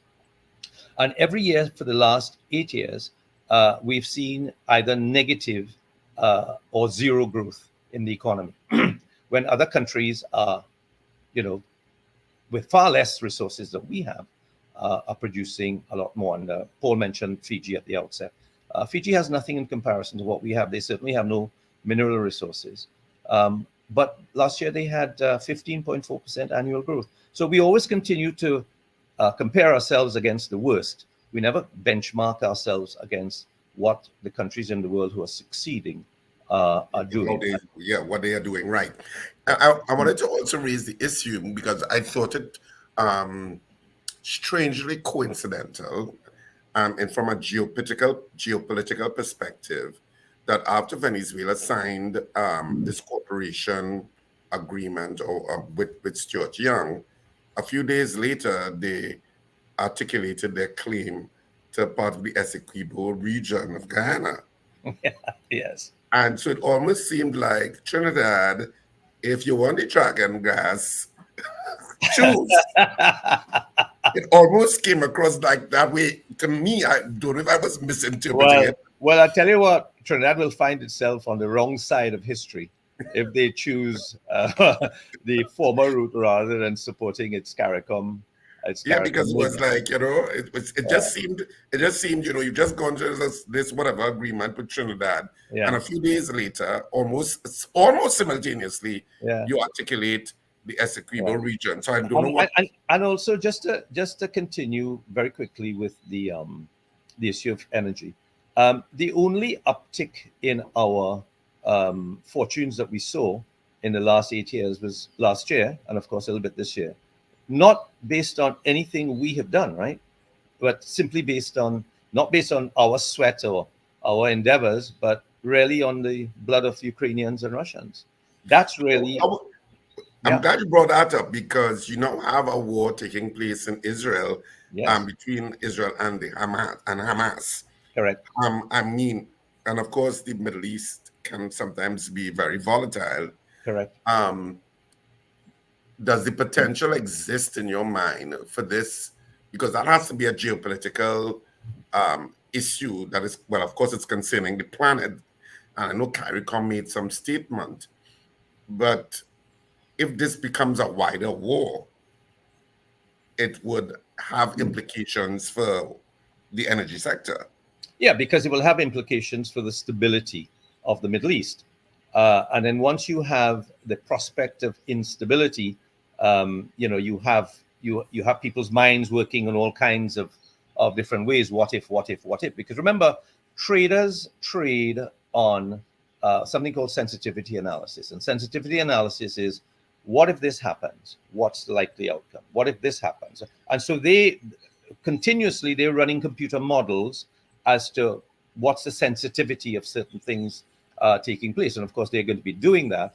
That will obviously create a level of instability, that will obviously create a level of volatility, that will then, when people are not sure what the future holds, then all kinds of things have happened. But of course, in addition to that, it may have been a week, maybe 10 days ago, that both Saudi Arabia and Russia decided to restrict production.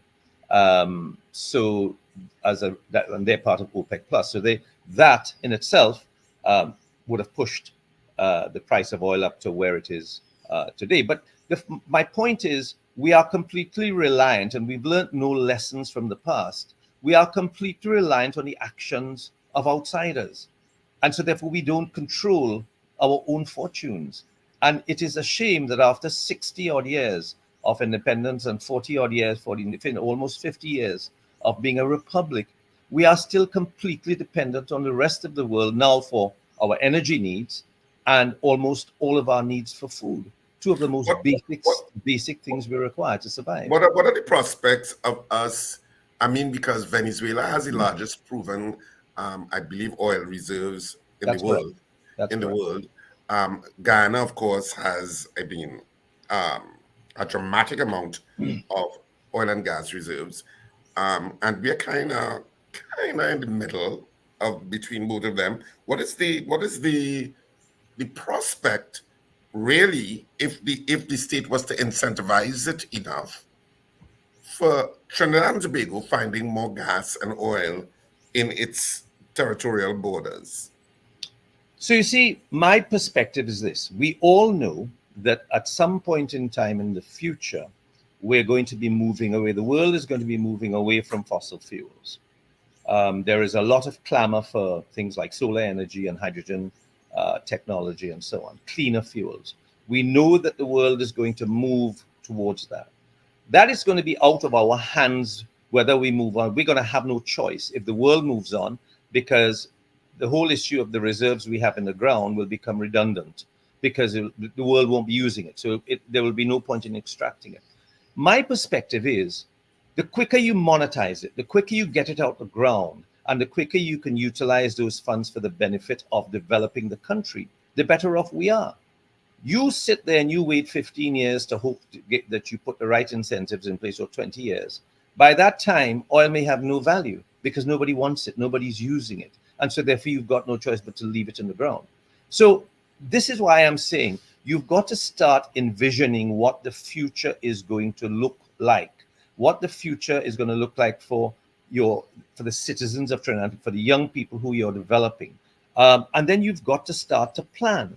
And so therefore, this is why I continue to say, unless we are able to implement what we are putting in the budget, some of which may be good measures, unless we are able to implement and hold ourselves accountable for that implementation, then really and truly, we are going to be having this discussion. You and I and Paul and others and Steve are going to be having this discussion every year. Yeah. Would you be willing to take some calls, Vasant? I mean, I know some of our callers like to be interactive. Absolutely. Our guests. So we could open up the lines at this point. I know Paul may have some questions. He's looking like he has a question to ask. He has that anxious look on his face. But we'll open up the lines at this point. 222-TALK, 222-8255, North Americans, 866-525-1099. I know in this country sometimes critique, and I'm not saying criticism, critique of presentations by a government, a sitting government, in terms of accountability and transparency, are perceived as an attack on the government, unfortunately. Do you think that we are seeing civil society voices, professionals commenting constructively to give us some balance in the conversation? Very few. I think most people are afraid of victimization in a small society like Trinidad and Tobago. A lot of people are dependent, whether we like it or not, are dependent on the government at some stage of their lives and at some point in their careers. So you're going to find very few, let's say, academics at UV or UTT or COSTAT criticizing. You're going to find very few professionals criticizing, because in a small society, and particularly when a government has been in office for a very long time, they tend to feel that this government's entrenched and their futures or favor down the road may be denied if they are critical of the government. So I don't think enough people speak out. They speak in hushed tones, of course. They speak in private discussions. You would not think it's the same people sometimes, who they're alarmingly quiet on the outside. What do you think of the opposition's budget response so far? Because that's the primary constitutional check and balance we have, one of the primary constitutional checks and balances. You see, at the end of the day, a message is important, but the messenger is probably more important. If the messenger has credibility, people are more likely to listen to the message. Unfortunately, in my opinion, I think the opinion of the majority of people, again, who speak in hushed tones behind closed doors, the opposition has very little credibility. I mean, I listened to bits and pieces of the response from the opposition leader. I found it to be very weak, very lackadaisical. In fact, I actually stopped listening to the message because the messenger didn't have, in my opinion, the ability to convince the population that what she was saying wasn't just written for her. And I think that's, for me, it's a major problem. Cool. Yeah, but we could open our lines. I don't know if any calls. calls Yeah, we have a call, gentlemen, so let's grab it. Good morning. Hey, morning. Morning. Morning, Mr. Sandberg. Morning. Good morning, sir. I was ending this question about the food import bill. We don't make sugar here. We don't make flour here. We don't make rice here. We don't make nothing here. But we have to import it and bring it into the country. Why it is that customs just give this ridiculous price? So that when the supermarket dealer and whoever dealer know how to put the thing on the shelf, they jack up the price to regain back the cost, and the clients, which is we have to pay for it. So how we could deal with customs with a backlog of goods and charging people exorbitant prices to clear the goods? That's another problem. You're right. So there's two questions. Yeah, I have two answers to that. The first is we can and we do have the ability to grow rice and sugar. in Trinidad and Tobago. I've just come back from Fiji, where last year they crushed 1 million tons of cane. All right. They maintain their sugar industry. And when I was Minister of Agriculture, we had earmarked 3,000 acres of land across the country for growing rice. In fact, we are importing about 30,000 tons of rice per annum. And within a 5-year period, we would have been producing 20,000 tons of rice that would go towards our consumption. What it would have required was bringing in a higher yielding quality of rice from Guyana, which I think the minister is only now doing 10 years later. But the point is, we have the capacity to do that. The issue you raise is the whole issue of ease of doing business and the bureaucracy involved in doing business in Trinidad and Tobago, which means that the end user, first of all, the importer, and then ultimately the end user, the customer, suffers as a direct result of the additional costs. So your goods come into customs, they don't work efficiently. Things are left on the port. You end up paying both rent and demurrage, and of course you got to pay for an inspection by the customs officer if it's been taken off site. And the entire delay process, but not just customs and excise, because in a lot of instances you got to go and get sign off from the Bureau of Standards, Ministry of Trade, Ministry of Agriculture, and so on. And that entire delay process is a costly exercise that then adds additional costs onto the importer and then to the end user. Something that we implemented that I forgot to mention, that I haven't mentioned, something that we implemented in 2012 when I was minister, and prices of food were going up. In addition to trying to encourage the agricultural sector, of course, by all the things we did, what I did was formed what's called a National Food Council. And at the table on a quarterly basis, we would have the food importers, we would have the wholesalers, and we would have the supermarket owners. And so therefore, because I was acting as Minister of Finance on many occasions, I had access to what the costs that the importers were paying. So we knew that what the importer was paying, what his markup was, what he sold it to the wholesaler for, what the wholesaler sold it to the retailer for, and what the retailer then sold it to the final customer. So we knew that we could control, by persuasion and influence, we could control the markups along the chain. And so that there was nobody saying, okay, the importer paid $10 when in fact he only paid $5. And so therefore, the escalation of price along the chain was controlled. And that's something that I'd strongly advise the Minister of Trade to do, and it's something I know that they're not doing. But that, again, is a control process where you're not controlling prices, but you're controlling the process to the ultimate benefit of the consumer. Before we go, I've had a caller on hold for a while. Good morning, caller. Yeah, hi, good morning. Morning. We hear the CJ talking about public sector reform, and I'd like to hear your talk about the bureaucracy and the technocracy, how you see public sector reform rolling out if we're going to invest in this thing. And the other question is, should we not be setting up a formal somewhere in the government about setting up cooperatives? I know the Maruga chocolate cooperatives and other cooperatives, and revamping it then in the agriculture. Because I know a lot of small farmers struggling, but I know if they come together, they could get better yield. And the whole education thing that you talk about, and how you see that, and should we invest in it in a formal, like you say, walking it through and holding hands and things together with the farmers? So that's my two questions.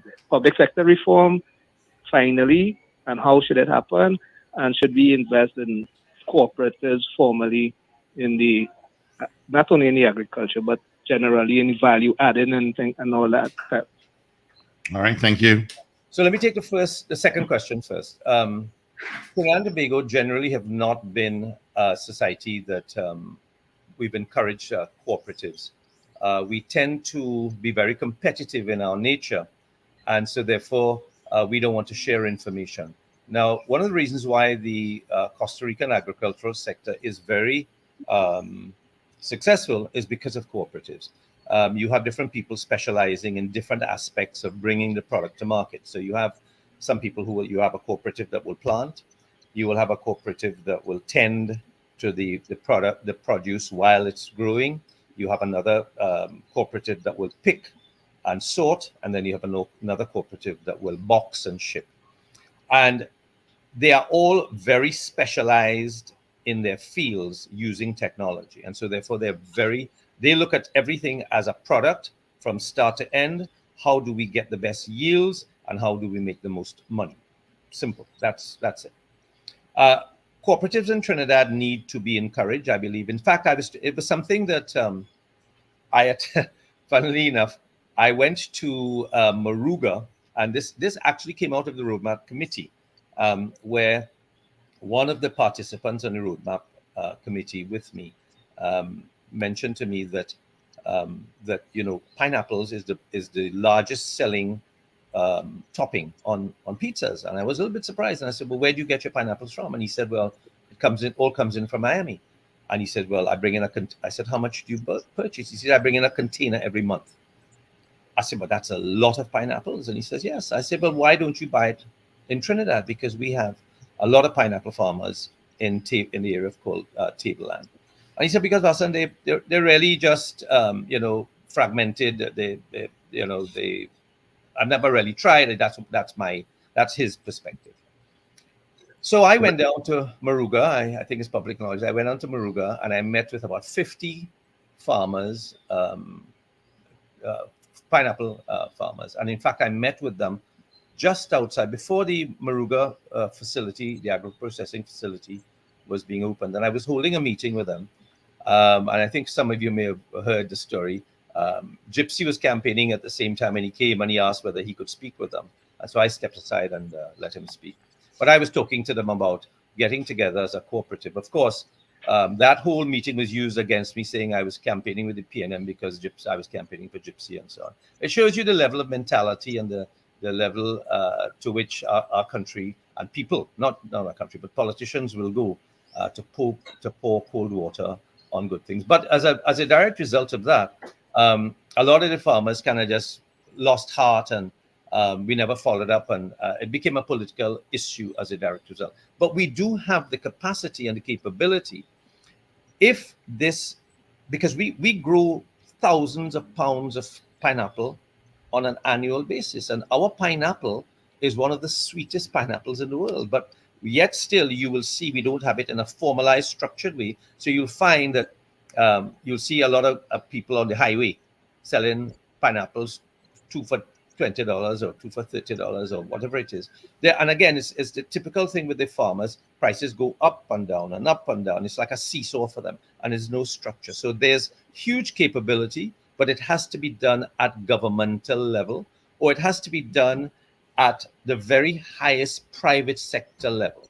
And again, there's probably no incentive for, as we spoke earlier on, for the importers to try to go through the hassle and the trouble of formalizing this sector or any sector to grow more food in Trinidad and Tobago. Just before you go, a comment on what you think. The issue with the Forexes, Republic Bank, of course, is well documented now, cut the allocation to customers. Some customers by 50%, because I'm sure not all the customers were cut, quite frankly. And the Minister of Finance saying he was to hold a meeting with the bankers, etc. And he put out a statement saying, and I'm paraphrasing here, that, well, a lot of it was driven by, of course, supply and demand, and the issue of online shoppers kind of took precedence in some people's minds. What are your comments on that? I think the whole issue of online shopping is rubbish. That can only cater for a small amount. The biggest issue we have currently is a lack of confidence in the economy. We have capital flight. There's no two ways about it. We have capital flight, as recorded by the UNDP last year or year before, when we had negative foreign direct investment. That's an oxymoron in itself. Negative foreign direct investment of $489 million US, meaning that $489 million US more left Trinidad than came in, right? So there's no doubt we have capital flight. And secondly, there's no doubt in my mind that a number of people who are earning foreign exchange are not bringing it back to Trinidad and Tobago, again, because of the crisis of confidence.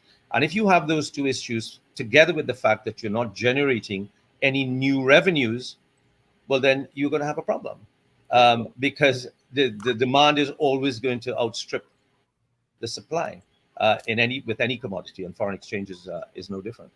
So unless we have in place backup mechanisms to replace the loss of earnings in the energy sector because of our depleted and declining production, unless we have alternative forms of revenue to prop that up, then you're always going to be in a situation where your revenues are going to be less than your expenditure, and your demand is going to be greater than your supply. You don't need to be an economist. Nope. Supply and demand. Thanks so much for being with us as usual. Yeah. Wonderful Thanks so much for conversation. the Have a great day. Yeah. Always my pleasure, guys. Thanks for having me. All right. Thank you so much, Vasan Bharat, for being on the Paul Breakfast Show. All the best to you. All right, gentlemen, this is good. We're going to wrap it up for this Tuesday, the 10th day of October.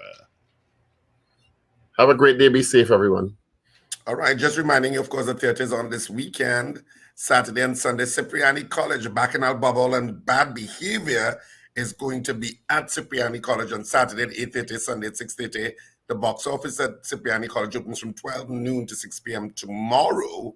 And of course, tickets are at all our usual outlets. You can get tickets for Cipriani College along the East-West corridor. So you can get it at all our outlets, our usual outlets on the East-West corridor. You can check RSRN Productions theater page for the ad for more information. As well as Nikki, Hot AF, 50-ish and Hot AF is on at SAPA. So San Fernando, you are getting to enjoy Nikki Crosby. You should not miss it. On Saturday at 8:30 and Sunday at 6:30. You should get your tickets early for that show. It is fantastic. You can see all of the reviews for both shows on social media, and people only have really positive and fantastic things to say.